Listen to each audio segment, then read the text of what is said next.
But there's a reason. There's a reason. There's a reason for this. There's a reason education sucks, and it's the same reason that it will never, ever, ever be fixed. It's never going to get any better. Don't look for it. Be happy with what you got. Because the owners of this country don't want that. I'm talking about the real owners now.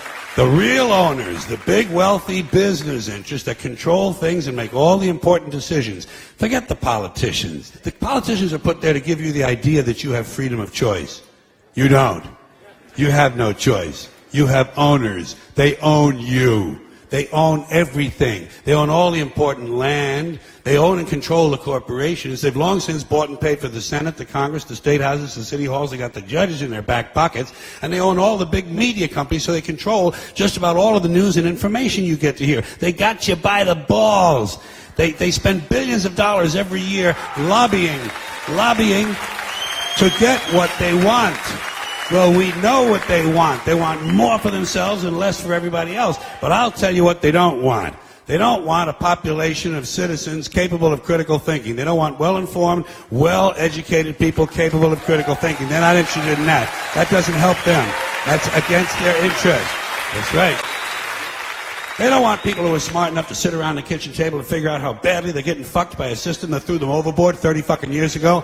They don't want that. You know what they want? They want obedient workers. Obedient workers. People who are just smart enough to run the machines and do the paperwork and just dumb enough to passively accept all these increasingly shittier jobs with the lower pay, the longer hours, the reduced benefits, the end of overtime, and the vanishing pension that disappears the minute you go to collect it. And now they're coming for your Social Security money. They want your fucking retirement money. They want it back so they can give it to their criminal friends on Wall Street. And you know something? They'll get it. They'll get it all from you sooner or later because they own this fucking place. It's a big club, and you ain't in it. You and I are not in the big club. By the way, it's the same big club they used to beat you over the head with all day long when they tell you what to believe. All day long, beating you over the head in their media, telling you what to believe, what to think, and what to buy. The table is tilted, folks. The game is rigged. And nobody seems to notice. Nobody seems to care. Good, honest, hard-working people, white collar, blue collar, doesn't matter what color shirt you have on. Good, honest, hard-working people continue. These are people of modest means. Continue to elect these rich cocksuckers who don't give a fuck about them. They don't give a fuck about you. They don't give a fuck about you. They don't care about you at all. At all. At all. Yeah. You know? And nobody seems to notice, nobody seems to care. That's what the owners count on, the fact that Americans will probably remain willfully ignorant of the big red, white, and blue dick that's being jammed up their assholes every day. Because the owners of this country know the truth. It's called the American dream, because you have to be asleep. The fact that it's cheap isn't necessarily a good thing at all, as I'll come to in a second. The fact that it's cheap is part of the hard problem of governance. The fact that it's cheap means any small state or even conceivably individuals could do this, and that is a very dangerous thing. There's only probably under $10 million per year, and maybe far less than that, being spent on geoengineering research. It's a mix of a handful of government grants and some private money, including support from Bill Gates. Bill Gates invests in geoengineering. Geoengineering destroys crops. Monsanto supplies the seeds to replace those crops. Bill Gates invests in Monsanto. So Bill Gates makes a ton of money. Monsanto makes a ton of money. And the small farmer gets squashed. Corn prices go higher because of a severe drought in this country. Where 41% of the country, or the world's supply of corn comes from. So corn prices are higher, the farmer has more money, so what does he do? He buys fertilizers, which drives up the mosaic stock, or he could purchase genetically modified seeds from Monsanto. You've got severe drought in Africa. In 2011, there was severe drought. This is causing nothing but death. It's causing starvation, it's causing malnutrition, it's causing a severe water shortage. How do you grow anything without water? You cannot grow anything without water. So what does Monsanto do? They say, oh, we got a drought-tolerant corn for you. There's been an excessive push to get bioengineered crops into Africa. They look at severe conditions as an opportunity. They're disaster capitalists. Okay, so here you have farmers, and they've got flooding, they've got droughts, they've got everything that totally wipes them out. So what happens? Okay, if they plant it early enough in the year, they can go ahead and try and plant again. So buy more seed. Okay, buy Monsanto seed. So they're just raking up on that end of it. Okay, so if you can create enough weather manipulation, you can shorten growing seasons, you can create enough of that disaster, and you've got the seed supply, they've got to come to you.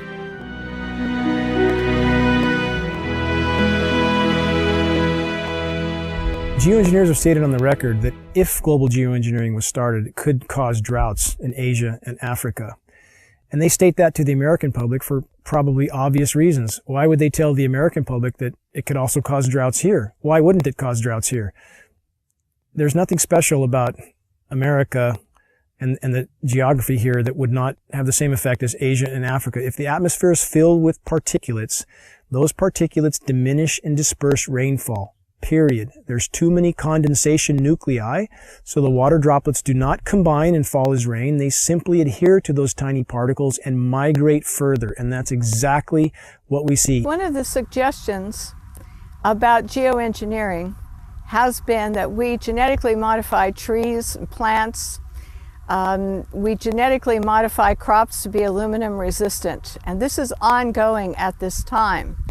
And part of the geoengineering scheme is to say we're going to put all these chemicals and particles into our atmosphere, which is going to cause air pollution, water pollution, changes in soil pH, and could disrupt agriculture crop production to a great degree.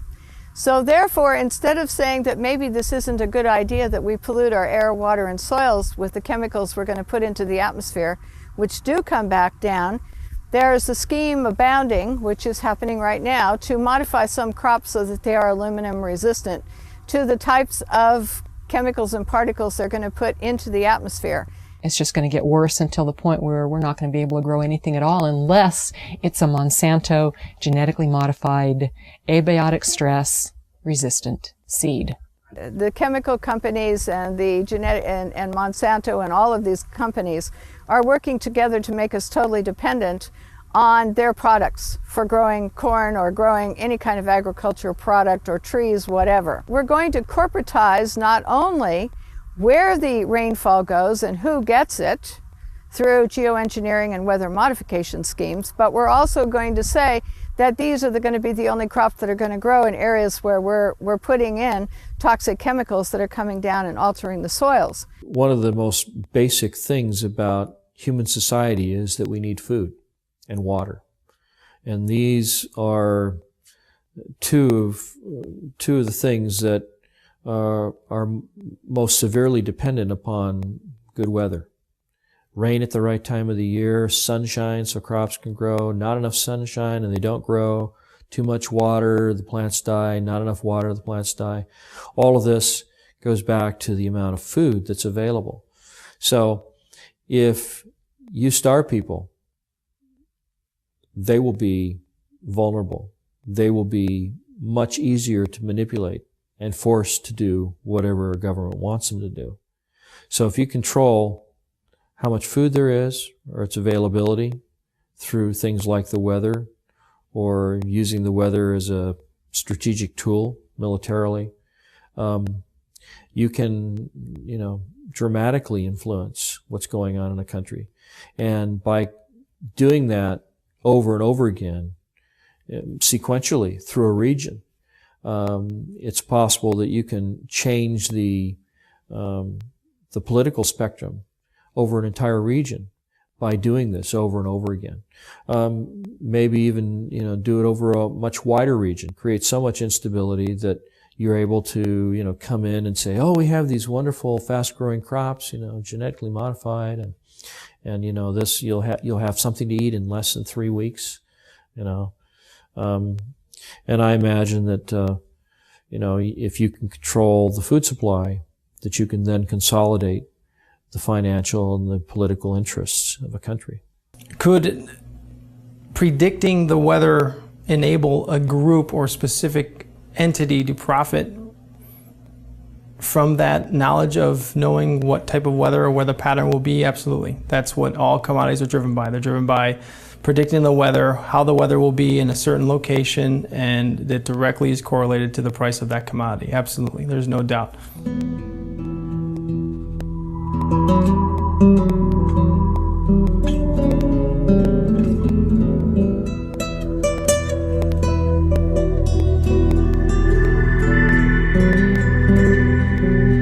While there are a number of agendas associated with these damaging programs, one thing's for sure, they can be used to control our weather and thus corporatize every natural system on the planet.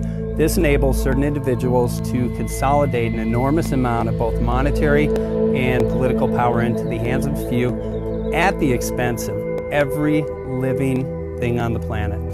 Just by definition, the geoengineering programs are a direct assault on the most elemental aspects of nature. What we're doing when we modify the weather is we're changing the world's climate and we're changing the microclimates, and we are doing it. There are things we can say for certain. There's a mountain of metal raining down on us. We are certainly breathing that metal. We have documented from the computer modeling some unintended consequences. If such a contamination is present, shouldn't we investigate? Shouldn't local agencies investigate, which they have patently refused to do? There's no question that large-scale climate engineering is untested and dangerous. I would disagree quite strongly that it is doesn't exist. I think that the capacity to do it in engineering terms most certainly exists, and that's part of the reason we have to think seriously about how we manage that. We are breathing a mountain of metal, and that can't be denied. If geoengineering continues and the weather manipulation continues and genetic modification continues overtaking, we're going to lose our ability to grow good, nutritious food. We are going to lose our ability to thrive. I personally consider this ongoing toxic dumping into our atmosphere to be, along with nuclear radiation, the most dangerous threats to our health and to our environment. We've seen UV scales go off the charts, which are a known consequence of geoengineering, ozone destruction. We've seen rainfall patterns disrupted in ways that meteorologists don't seem to be able to explain or predict. The challenge that all of these weathermen face, all of them, whether they're aware of it or not, sooner or later they will be aware of it. And I went through a period after the epiphany of, how did I not see this sooner? How? I mean, seriously, I'm supposed to do this for a living. How did I not see this? We have seemed to have lost our moral fiber and our ethical compass when we talk about that we all should live within an experiment that somebody else is conducting. If you knew or could predict the weather at any given time, in any given area, then you control the fate of mankind and what they pay for everything. Washington is not responsive to the average person. It's responsive to commercial interests who can spend millions on campaigns now without restriction, who literally drive the policy making in Washington, D.C. I guess I'm under the belief that you can't control the weather. You know, I hope someday we could control the weather. Power becomes an addictive thing. We're taking what the Creator has created, usurping His authority, and bringing it under the authority of corporations. I'm worried that one person or one group would try to have that much leverage over the whole planet. I don't believe that anybody has the right to play God, especially when they're putting particles and chemicals into the atmosphere, which there's unintended and consequences that are known. We don't know it all. We cannot assume the role of creator without dire consequences. This is not a good idea, and this is not a reason to take and do a test. The atmosphere and the earth belong to all of us. It provides the food we eat, the air we breathe, the water we drink, and no one should have the right to own it. The biosphere is at risk from top to bottom. Though you have climate scientists calling for emergency geoengineering due to events like methane mass expulsion, which appears to be occurring in the Arctic. It would have a significant impact on the way that we operate. Notice it also has enormous political, social, and economic implications. And so we don't want to have some giant planetary oops, I mean capital oops, in which you have a loss of life. It's much, much harder to actually figure out the environmental risks and effectiveness of these new methods than it is to cook them up. They're creating an artificial environment to replace the natural environment. Shredded ozone layer, global drought, toxified soils, poison populations, don't these issues matter? Affecting ecosystems in ways we've never been able before. The whole concept of literally playing God with the technologies we have at our fingertips.